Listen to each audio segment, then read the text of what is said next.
Ancaman megatrust di wilayah Banten bukan isu semata. Namun, ancaman itu nyata dan harus kita waspadai bersama. Wilayah Banten menjadi salah satu wilayah yang rawan terdampak karena letaknya yang berdekatan dengan zona subduksi aktif di lepas pantai selatan Pulau Jawa.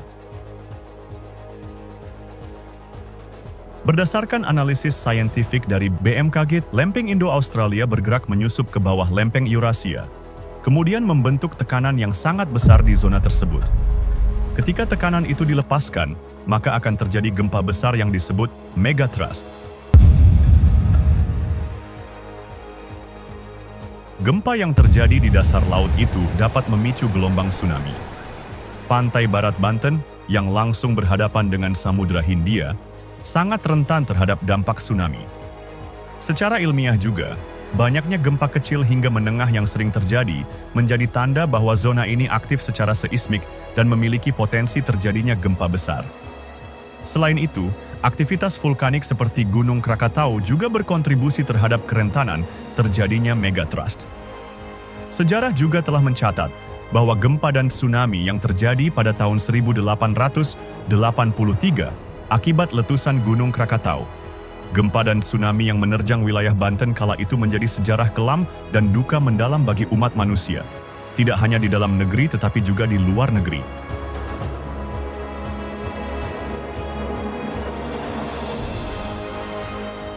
Badan Nasional Pencarian dan Pertolongan atau Basarnas tidak tinggal diam dan menunggu datangnya bencana tersebut.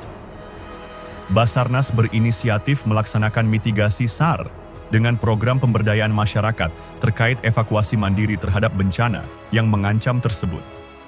Masyarakat yang rentan terdampak di kawasan pinggir pantai sekitar area mercusuar Desa Cikoneng, Kecamatan Anyar, Kabupaten Serang, Provinsi Banten.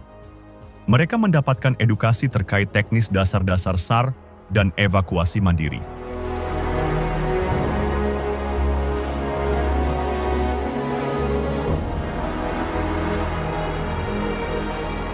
Kegiatan yang digawangi Direktorat Bina Potensi SAR tersebut berlangsung selama 3 hari, mulai tanggal 17 sampai dengan 19 Oktober 2024.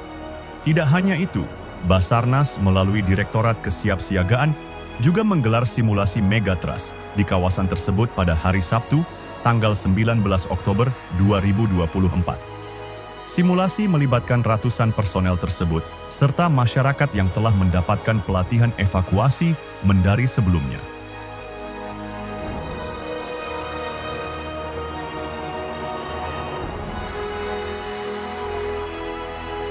Simulasi tersebut juga mengerahkan helikopter, paramotor, drone, dan peralatan ekstrikasi untuk penanganan urban search and rescue.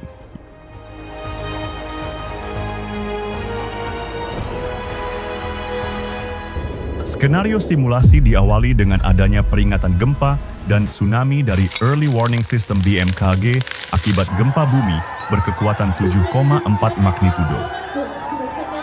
Masyarakat berbondong-bondong melaksanakan evakuasi mandiri, baik yang di darat maupun yang sedang melaut. Masyarakat bergotong royong bergerak menuju assembly point, atau titik aman, dan menjauhi bibir pantai.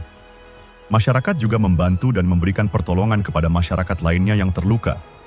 Kepanikan terjadi di tengah-tengah masyarakat. Beberapa masyarakat tertimbun reruntuhan bangunan. Sementara di jalan raya juga terjadi kecelakaan yang mengakibatkan korban terluka dan terjepit dashboard mobilnya.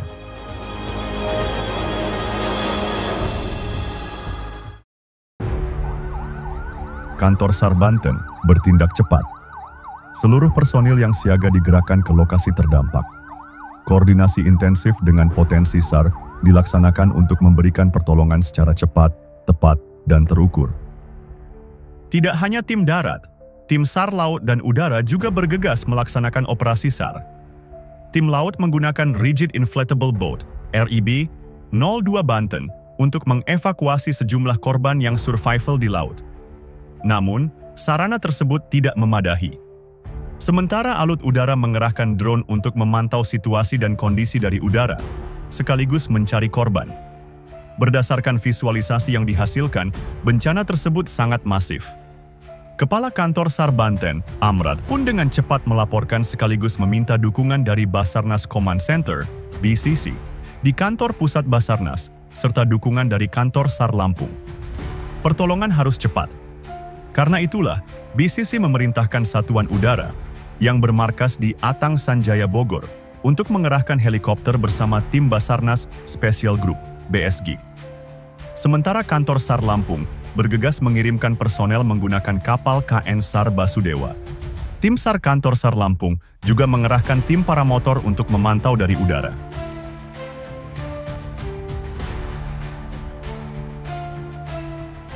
Tim laut, baik RIB maupun KN SAR Basudewa, berhasil mengevakuasi sejumlah korban yang berprofesi sebagai nelayan itu ke kapal.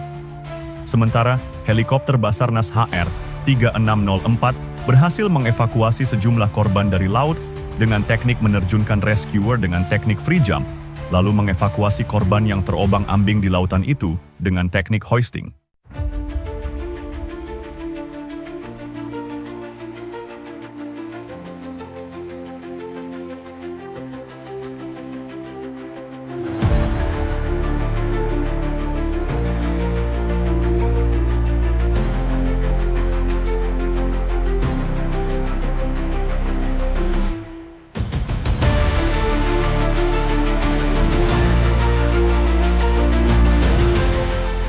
Tim darat juga bekerja keras.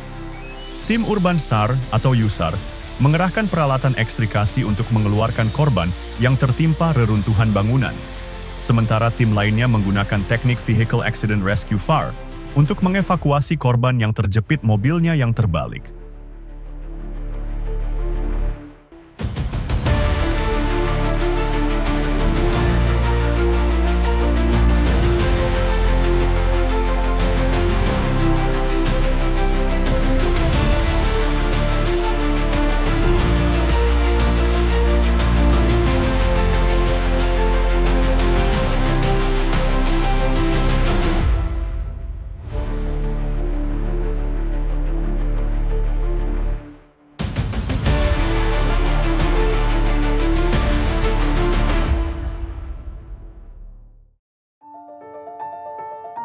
Simulasi yang diakhiri dengan flying pass tersebut disaksikan langsung oleh Kepala Badan Nasional Pencarian dan Pertolongan, Kabasarnas, Marsdia TNI Kusworo, Deputi Bidang Bina Tenaga dan Potensi Basarnas Barokna Haula, Direktur Operasi Basarnas Brigjen TNI Marinir Edi Prakoso, Direktur Kesiapsiagaan Basarnas Nur Isrodin, Direktur Bina Potensi Agus Haryono, Kepala Biro Perencanaan Marsma TNI Siswanta, Kepala Kantor SAR Lampung Deden Ridwansyah, dan Kepala Kantor SAR Banten Amrad. Sementara dari potensi SAR hadir jajaran Forkopimda Banten, perwakilan dari Polda Banten, Korem 064 Maulana Yusuf, BPBD Provinsi Banten, Dinas Sosial Provinsi Banten, Kepala Distrik Navigasi. Satu Kelas, Satu Tanjung Priok, Polairut Polda Banten, Lanal Banten, Bupati Serang, BMKG Tangerang, BMKG Serang, Polres Kota Cilegon, Kodim Kota Cilegon, BPBD Kabupaten Serang, serta sejumlah tamu undangan lainnya. Secara umum kita laksanakan di sini, kita melihat bahwa khususnya di Selat Sunda ini potensi bencananya relatif ada, dan kita belajar dari yang lalu tahun 2018 yang terjadi tsunami. Ya tentunya kita mengedukasi sambil memberdayakan masyarakat untuk siap siaga.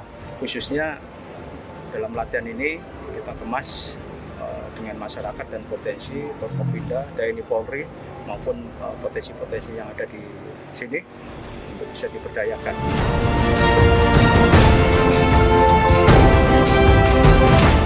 Kabasarnas juga menjelaskan bahwa simulasi tersebut sebagai upaya SAR preventif, peringatan dini, dan peningkatan kesadaran masyarakat untuk mengurangi dampak dari ancaman bencana.